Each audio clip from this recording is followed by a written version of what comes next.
Protect your DNA. BioPQQ can promote formation of new mitochondria. Infowarsstore.com.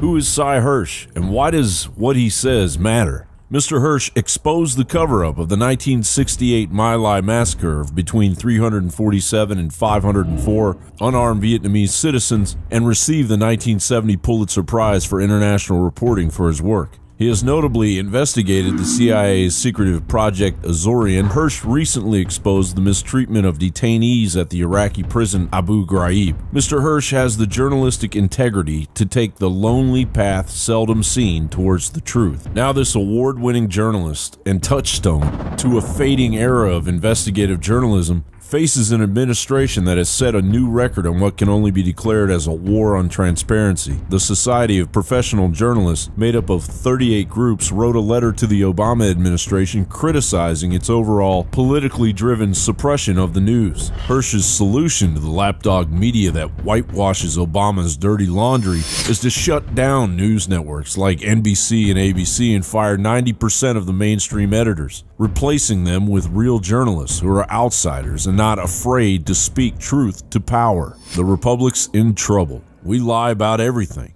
Lying has become the staple, concluded Seymour Hersh. The way to make government responsible is to hold it accountable.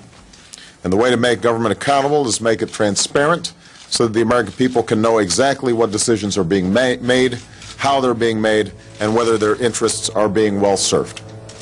The directives I am giving my administration today on how to interpret the Freedom of Information Act will do just that.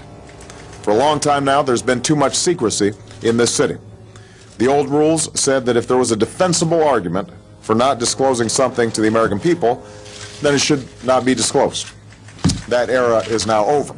Recently, Seymour Hersh said that the raid which killed Osama Bin Laden in 2011 is one big lie, and that not one word of the Obama administration's narrative on what happened is true. Speculation that the Obama administration may have embellished or outright lied about the true account of what happened has persisted, mainly because the White House has refused to publicly release images of Bin Laden's body. Although the White House said the corpse was immediately buried at sea in line with Islamic tradition, it quickly emerged that this was not standard practice. Numerous analysts have claimed that Bin Laden had in fact been dead for years and that the raid on his alleged compound in Pakistan was little more than a stunt. It's on record that Steve Pachinik, who worked as the top deputy to Henry Kissinger and who also is a high-level Council on Foreign Relations member, was interviewed back in April of 2002 and said that Bin Laden was dead and that was on ice, and that in the future he would be used at a politically expedient time to bolster the government in the eyes of the people. He died of Marfan syndrome. Bush Jr. knew about it. The intelligence community knew about it. CIA had already sent a physician way before, under the Clinton administration, to see him at the American hospital in Dubai. He was already very sick from Marfan syndrome, and he was already dying. So nobody had to kill him. He had El-Zawahiri, who was a physician with him, who is still a physician. I don't know where he is.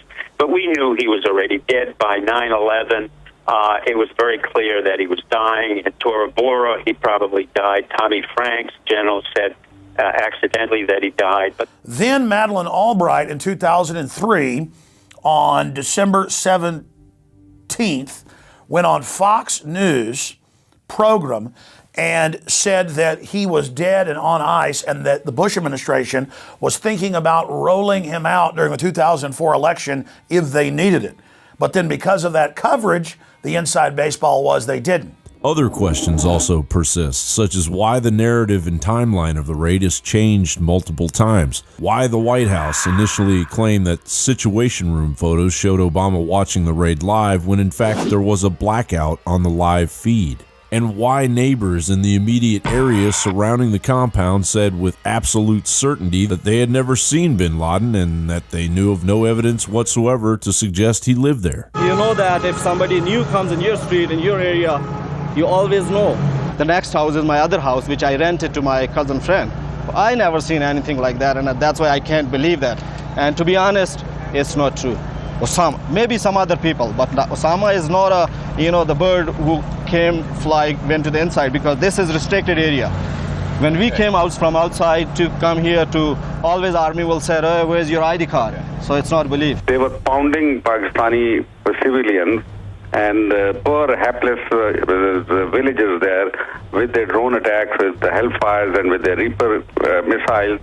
So they have caused something like 2,500 casualties when the man that they were hunting was actually hiding in one of the urban centers of Pakistan. Now this is remarkable. You want to believe what I call a Lewis Carroll fairy tale, that Bin Laden, who the most hunted man since 2002 in the world, decided he's going to, the one safe place to live is in a compound 40 miles from the main capital of Pakistan. I'm sorry, it goes against the grain. I've been doing this all my life, and all I can tell you is I understand the consequences. I've been a reporter, as you know, for 50 years in this town. Not everything turns out the way you think it's going to turn out also, even in your own career. I mean, I would argue that a lot of the stories I wrote were pretty much on mark.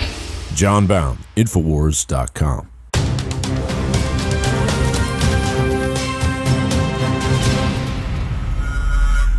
General, what do you think about the FBI saying that there was a terror alert on Monday about a potential Fort Hood situation? The police are shoving people, shoving Alex, shoving the crowd. Here we go, folks. I'm being assaulted. Whether it's the radio show, the news websites, documentary films, or the nightly news, Infowars is the tip of the spear. Is this another false flag stage attack to take our civil liberties and put more homeland security while sticking their hands down on the pants on the streets? It's up to us to set brush fires in the minds of men and women everywhere. And that's what PrisonPlanet.tv is designed to do. You watch, the Assad regime is going to be blamed or accused of using chemical weapons against the so-called rebels. What we see now is a war against reality. It's a war against the truth. It's more vital than ever that supporters of freedom become members of PrisonPlanet.tv and share their membership with up to 11 friends and family. Visit InfoWarsNews.com today. Become a member, share your membership, and help take the InfoWar to the next level.